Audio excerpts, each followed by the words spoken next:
INC ready. आप सबको मेरा नमस्कार। और अमेरिका में वारंट जारी होने के बाद अडानी जी का दुनिया में डंका बज रहा है। और किस तरह से डंका बज रहा है पहले उसकी बात कर लेते हैं, फिर जो कुछ आज शगुफे छोड़े गए हैं उस पर प्रकाश डाला जाएगा। फ्रांस की बड़ी कंपनी है टोटल एनर्जी, दुनिया की 7 बड़ी एनर्जी कंपनीज में से एक है। अडानी ग्रीन एनर्जी में 20% की हिस्सेदार है। उन्होंने निर्णय लिया है कि अब भविष्य में अडानी ग्रुप में कोई भी निवेश नहीं होगा। यह निर्णय भ्रष्टाचार, घूसखोरी, जालसाजी के जो आरोप लगे हैं अमेरिका में, उसके चलते किया गया है। ये उनकी प्रेस रिलीज में है कि हमारी जीरो टॉलरेंस है भ्रष्टाचार को लेकर। तो टोटल एनर्जी ने आगे आइंदा निवेश ना करने की ठानी है। यह फ्रांस से कहानी आ रही है। एक अमेरिकी एजेंसी है जो अब रिव्यू कर रही है कि श्रीलंका का जो बंदरगाह, जो पोर्ट अडानी को मिला था, उसके लिए फाइनेंस रिलीज किया जाए या ना किया जाए। करीब $553 मिलियन का करार है, वो किया जाए या ना किया जाए। अमेरिकन एजेंसी ये रिव्यू कर रही है। श्रीलंका खुद अडानी पावर डील का रिव्यू कर रहा है और अलर्ट पर है। इजराइल में हाइफा पोर्ट जो मोदी जी के जाने के बाद मिला था, जैसे श्रीलंका की डील भी मोदी जी के कहने से मिली थी, और मैं नहीं कह रही हूं, वहां के पूर्व राष्ट्रपति ने कहा है। इजराइल मोदी जी जब गए थे, वहां से लौटे तो हाइफा का जो एयरपोर्ट, हाइफा के पोर्ट का करार मिला था, वहां पर श्रमिक जबरदस्त विरोध में उतरे हुए हैं अडानी के खिलाफ। कीनिया के राष्ट्रपति ने तो सदन में बताया कि एयरपोर्ट की और पावर की डील को हम रद्द करते हैं, और हम सबका सिर शर्म से झुका। जिस तरह का जश्न कीनिया ने मनाया अडानी की डील रद्द होने का, एक हिंदुस्तानी कंपनी ने इस तरह हमारा सिर शर्मसार किया। कीनिया में भी मोदी जी की कृपा से ही कॉन्ट्रैक्ट मिला था, यह बात वहां के पूर्व राष्ट्रपति ने बताई थी। बांग्लादेश की कोर्ट ने अडानी पावर डील के जांच के आदेश दिए हैं। ऑस्ट्रेलिया में पहले ही अडानी के खिलाफ जबरदस्त घोर विरोध और प्रदर्शन चल रहा है। स्विट्जरलैंड ने अडानी से रिलेटेड, उनसे संलग्न करीब 2617 करोड़ रुपए फ्रीज कर दिए हैं जालसाजी और हेराफेरी के आरोपों के बीच में। अमेरिका में तो डंका ऐसा बज रहा है कि वारंट इशू हुए हैं। तो हर ओर अडानी घिर रहे हैं, सिवाय हिंदुस्तान के। हिंदुस्तान में वो सेफ रहेंगे क्योंकि यहां पर नरेंद्र मोदी जी के रहते हुए उनका कोई बाल से बाका नहीं कर सकता है। यहां असलियत यह है कि एजेंसियां मूक दर्शक बनी रहेंगी, वरना इतने संगीन, इतने गंभीर आरोप लगने के बाद आज तक, अभी तक उनकी गिरफ्तारी हो जानी चाहिए थी। अब आगे सुनिए आज क्या हुआ। आज रेटिंग्स एजेंसीज हैं, जो कंपनियां स्टॉक मार्केट पे लिस्टेड रहती हैं, रेटिंग्स एजेंसीज उस पर अपना आउटलुक, अपनी रेटिंग देती हैं। तो उन्होंने अडानी ग्रुप की तमाम कंपनियों को, मूडीज और फिच, 2 बड़ी रेटिंग्स एजेंसी हैं, उन्होंने अडानी की तमाम कंपनियों को डाउनग्रेड कर दिया, आउटलुक नेगेटिव कर दिया। और उन्होंने कहा कि जिस तरह के आरोप लगे हैं, आने वाले दिनों में अपग्रेड की तो कोई संभावना नहीं है, डाउनग्रेड जरूर हो सकता है। यह रेटिंग्स एजेंसी की बात है। तो इधर से उधर से हर तरह से शेयर प्राइस आप भले बचाते रहिए, लेकिन शेयर मार्केट के जो बड़ी रेटिंग्स एजेंसीज है वो आपको डाउनग्रेड करके आपके ऊपर नेगेटिव आउटलुक बोल रही है। तो आज सुबह सुबह बौखलाए अडानी के तंत्र ने एक शगुफा छोड़ा, और ये कुछ नहीं है, ये गंभीर आरोपों के बीच बचने का प्रयास है, उनकी बौखलाहट है।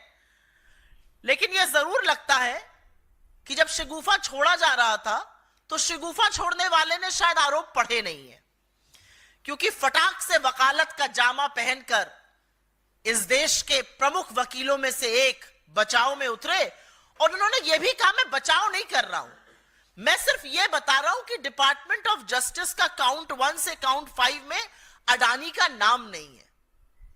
वो बड़ी चतुराई से यह बताना भूल गए कि foreign corruption practice act America का जो है, जो हमारा हिंदुस्तान में प्रिवेंशन ऑफ करप्शन एक्ट है, foreign corrupt practices act America का उन्हीं के नागरिक पर लागू होता है, वो विदेशी नागरिक पर लागू नहीं हो सकता है। गौतम अडानी, उनके भतीजे विदेशी नागरिक है, वो भारतीय मूल के हैं, तो उन पर अमेरिका एफसीपीए के तहत आरोप लागू नहीं कर सकती है। लेकिन तमाम इनक्रिमिनेटिंग एविडेंस अमेरिका ने अपने ऑर्डर में दी है, जिसका अभी मैं आपको उल्लेख करूंगी। और काउंट 1 और काउंट 5 जो बड़ी चतुराई से, जैसे वकील लोग काफी अक्सर करते हैं, घुमाकर जलेबी बनाकर बोला गया, लेकिन यह बात छुपाई गई कि एफसीपीए उनका नाम दे ही नहीं सकता है, क्योंकि वो अमेरिकी नागरिक नहीं है। लेकिन उसी एफसीपीए ने अजोर पावर, जो अडानी की पार्टनर कंपनी है, जिसने अडानी के साथ यहां पर कॉन्ट्रैक्ट एसईसीआई से किया, जिसने पावर परचेजिंग एग्रीमेंट्स का खरीद फरोख्त किया, जिसके ऊपर आरोप है, उसके ऊपर भी आरोप है रिश्वत लेने का। और तमाम इनक्रिमिनेटिंग एविडेंस है कि क्या क्या किया गया। और अब मैं आपको बता देती हूं ऑर्डर का पैरा 47, जो साफ तौर पे कहता है गौतम अडानी, सागर अडानी और अन्य लोगों ने भारत में रिश्वत देने, रिश्वत की पेशकश करने, रिश्वत का वादा करने की एक योजना तैयार की, और इस घूस के बदले सरकारों से बिजली कंपनियों को केंद्रीय PSU solar energy corporation of India के साथ बिजली करार साइन करने के लिए बाध्य किया जाएगा। यह ऑर्डर से कोट कर रही हूं मैं, पैरा नंबर 47। तो जो आज शगुफा सवेरे छोड़ा गया था, नाम नहीं है, वो लोग चतुराई नहीं, पाप कर रहे झूठ बोलकर। इसी ऑर्डर में यह भी कहा गया, और यह पैरा नंबर 49 से मैं पढ़ रही हूं, कि अडानी और उनके लोगों ने राज्य की बिजली वितरण कंपनियों द्वारा पीएसएस को लागू करने के लिए, पावर सप्लाई एग्रीमेंट्स को लागू करने के लिए भारत सरकार के अधिकारियों को करीब करीब 2300 करोड़ की घूस दी, घूस देने की पेशकश की और घूस देने का वादा किया। यह पैरा 49 से मैं पढ़ रही हूं, उसी ऑर्डर का पैरा 49 है। अब आगे पैरा 70 पढ़ लेते हैं, क्योंकि बीजेपी का यह दलील है कि इसमें हमारी तो कोई राज्य था नहीं। अरे जम्मू कश्मीर में आपकी सियासत चल रही थी, और यह सच है कि उड़ीसा और आंध्र प्रदेश दोनों जगह संकट मोचक बने नवीन बाबू और जगन रेड्डी आप ही के मोहरे थे, हर बार आप ही के बचाव में खड़े रहते थे, आपके बार बार सपोर्ट करते थे। और हमारे पूर्व मुख्यमंत्री ने और हमारे घटक दल के मुख्यमंत्री ने तो खुल के कह दिया, जांच कर लीजिए, ये प्रीवियस गवर्नमेंट्स का किया हुआ है। तो बीजेपी जब ये कहती है तो उसका एक और जवाब है, और ये जवाब पैरा 70 में है, जिसमें कहा गया है कि सबसे उच्चतम स्तर पर भ्रष्टाचार का आरोप लगाया गया है, और कहा गया है कि सागर अडानी और विनीत जैन ने SECI solar energy corporation of India की 2.3 गीगावाट पावर परचेजिंग एग्रीमेंट को आवंटित करने की जो प्रक्रिया थी, उसको पर भी गुपचुप तरीके से प्रभाव किया। Solar energy corporation of India Bharat सरकार की एक पीएसयू है, भारत सरकार की एक कंपनी है, और न्यू और रिन्यूएबल एनर्जी के तहत आती है। और न्यू और रिन्यूएबल एनर्जी के मंत्री पीयूष गोयल, आरके सिंह और प्रहलाद जोशी रह चुके हैं। तो ये जो बददिमाग प्रवक्ता और आधा पढ़ के आए लोग दलीलें देते हैं, दलील देनी चाहिए पीयूष गोयल को, दलील देनी चाहिए प्रहलाद जोशी को, और दलील देनी चाहिए आरके सिंह को, क्योंकि भारत के एक पीएसयू का नाम रिश्वतखोरी के मामले में, यह केंद्र सरकार के अंतर्गत एक पीएसयू का नाम रिश्वतखोरी के मामले में डिपार्टमेंट ऑफ जस्टिस की ग्रैंड जूरी के दस्तावेज में है। यहां पर मैं एक बात और भी बताना चाहती हूं, एक बेवकूफी की दलील और दी जाती है, अरे अमेरिका में आरोप लगे, आप क्यों परेशान हैं? अमेरिका में लगे आरोपों पर इसी मोदी सरकार के कार्यकाल के दौरान सीबीआई ने 2 मामलों की जांच की है। 2016 में ब्राजीलियन कंपनी एम्ब्रेयर के ऊपर एफसीपीए, फॉरेन करप्शन प्रिवेंट का जो एक्ट थी अमेरिका की, वो लगी थी, और उसी के आधार पर नरेंद्र मोदी के कार्यकाल में सीबीआई ने एम्ब्रेयर के खिलाफ जांच की। लुइस बर्जर केस, जिसका नाम सुनकर हेमंत बिस्व शर्मा के हाथ पैर फूल जाते हैं, लुइस बर्जर केस अमेरिका की एक अदालत में घूस देने का मामला सामने आया, उस आरोप के आधार पर सीबीआई ने हिंदुस्तान में जांच की है। और आपकी समझ और बताने के लिए बताना जरूरी है कि हिंदुस्तान की सेबी और अमेरिका की सिक्योरिटीज एक्सचेंज कमीशन के बीच एक बायलैटरल एग्रीमेंट है। और अगर एसईसी की जांच में इतने गंभीर आरोप सामने आए हैं तो यह सेबी की जिम्मेदारी है, दे आर अंडर ऑब्लिगेशन कि वो जांच करें। तो यह दलील बिल्कुल नहीं चलेगी कि वहां आरोप लगाए हम क्यों जांच करेंगे, क्योंकि आपने बाकी केसेस में की है, क्योंकि आपने लुइस बर्जर केस में और एम्ब्रियर के केस में जांच की है। पर क्योंकि अडानी का नाम सामने आ गया है तो आपको सांप सूंघ गया है। हमारी एजेंसियां हाथ पर हाथ धर के मूक दर्शक बन गई हैं। किसी और पर भी आरोप होता तो आपको क्या लगता है, ED, CBI, income tax, SEBI ऐसे ही मूक दर्शक बने रहते। इनके हाथ पैर सिर्फ इसीलिए फूले हैं क्योंकि अडानी का नाम आया है। और एक बात तो सच है, यहां पर वो क्यों सेफ है और कैसे सेफ है, यहां पर उनसे कोई एजेंसी सवाल नहीं पूछ रही है। सदन में उनका नाम ले लो, चर्चा तो बड़ी दूर की बात है, नाम ले लो तो सदन स्थगित हुआ जा रहा है। सभापति चीख चीख कर कह रहे हैं कुछ चीज रिकॉर्ड पर नहीं जाएगी। उनके लिए नियम कानून बदले जा रहे हैं, उनके लिए पूरी सरकार, सारे मंत्री, सारे सांसद उनकी पैरवी करते घूम रहे हैं। पूरी की पूरी भारतीय जनता पार्टी उनके बचाव में उतरी हुई है। तो ये सब क्यों हो रहा है?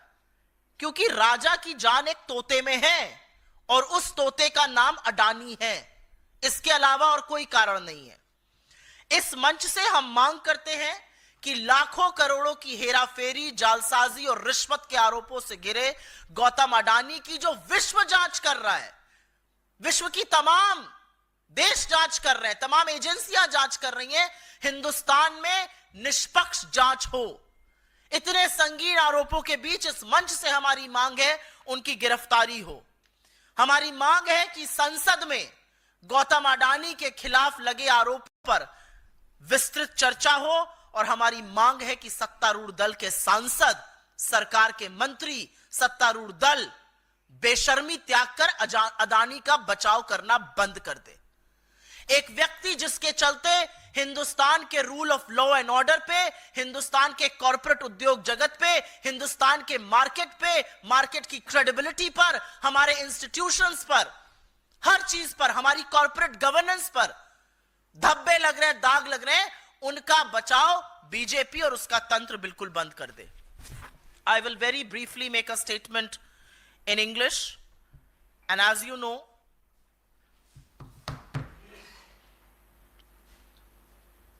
Mr. Adani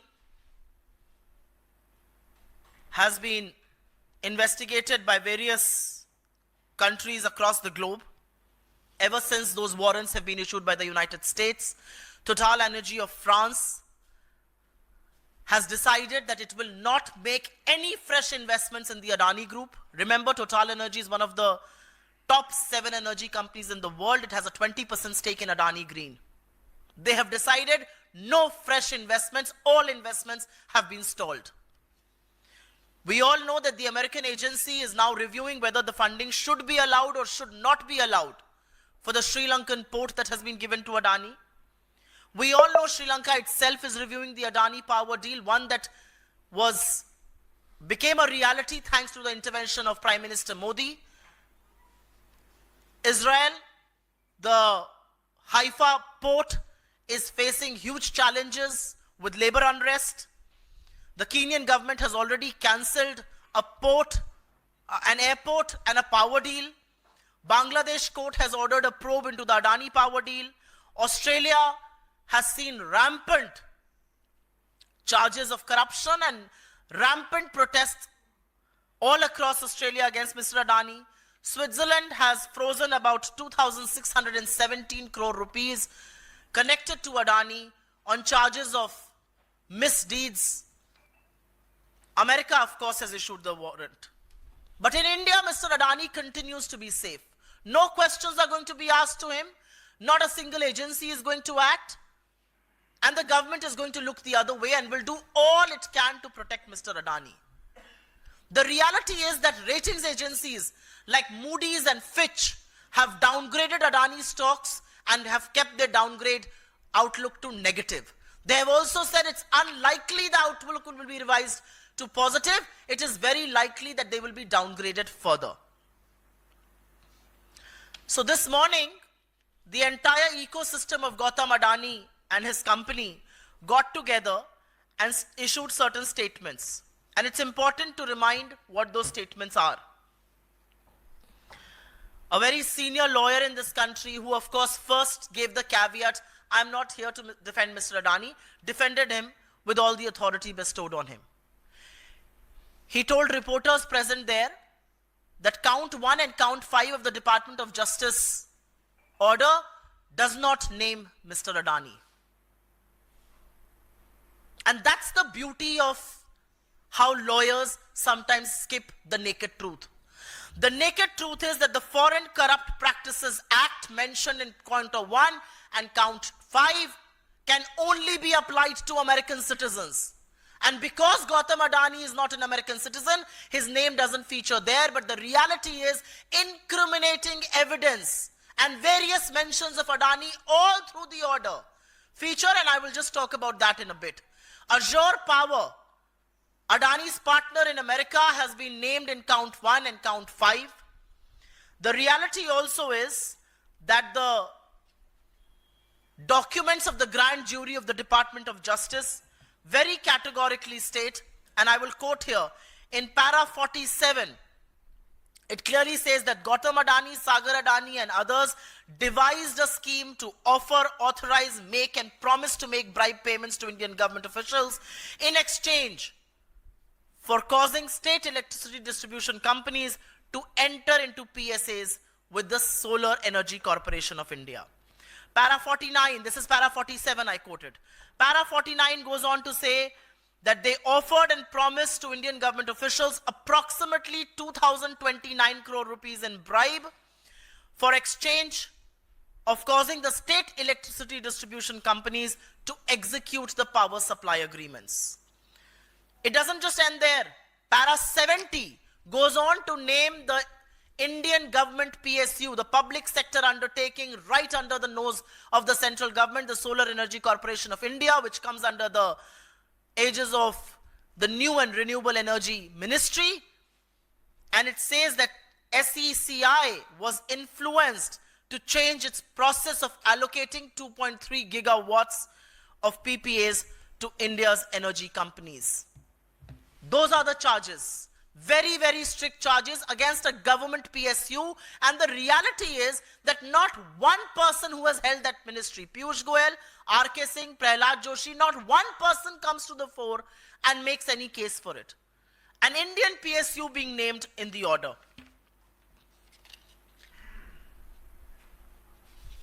One of the arguments that the BJP gives very often is that these charges are being made in the US. Why do we investigate? Well, this very BJP government, headed by Narendra Modi, got the CBI to investigate Embraer, which was facing similar charges in the United States in the Department of Justice, got them to investigate the Louis Berger bribery scandal, which again was being probed in the United States, and certain things were revealed in one of the courts of New Jersey. Why did that happen then? Why does one turn a blind eye to Mr. Adani but not to Embraer and to Louis Berger? And who is protecting Adani? And why is he being protected? The reality is that ED, CBI, SEBI, and SEBI is actually under clause. SEBI has a bilateral agreement with the Security and Exchange Commission of the United States. It should ideally be probing and being launching a proactive investigation of its own. But SEBI, ED, CBI, Income Tax, Department of Revenue Intelligence, who is stalling a probe against Gautam Adani? The entire government machinery. The BJP is all out to support Mr. Adani. You mentioned the word Adani. Forget about a detailed discussion on him under Rule 267. You mentioned the word Adani, and the government is too willing to adjourn both houses of parliament. Why is that so? Why is that being done? The reality is, that from this platform we ask for 4 things. Mr. Gautam Adani is saddled with charges of corruption, bribery, and misdoings. Anybody else who would have faced those charges would have been probed by the agencies and arrested. Gautam Adani needs to be taken into custody immediately. There needs to be a detailed discussion on the charges he's facing in India's parliament, in the seat of policy making. Agencies, the ED, CBI, SEBI, need to launch an objective, fair probe against Mr. Adani for the charges he's facing, not just in the United States, but various countries across the globe. And last but not the least, the BJP, its ecosystem, and government officials, government ministers, MPs should stop defending a man who's tainted and who's only bringing to India disrepute, who's only bringing to India charges of corporate misgovernance, who's only bringing to India loss of credibility, erosion of credibility as far as our stock markets, as far as our rule of law is concerned. Why are you defending a tainted man is the question we asked from this stage. आपके सवालों का स्वागत है. सवाल अगर इस पर रहे तो मैं अनुग्रहित रहूंगी. अभी तक मैं मनोज फ्रॉम इंडिया से अभी तक जो रूलिंग पार्टी और रूलिंग पार्टी के leader Modi issue of corruption का नैरेटिव ऐसे गढ़ रहे थे कि उसने अपोजिशन को करप्ट कर दिया. आज एक बड़ा मुद्दा corruption and crony capitalism through American agency आपके पास आया है, तो आपकी पूरी स्ट्रेटेजी ठीक है. दुनिया के तमाम कंट्री अलग अलग तरीके से उन्हें बात कर रही है.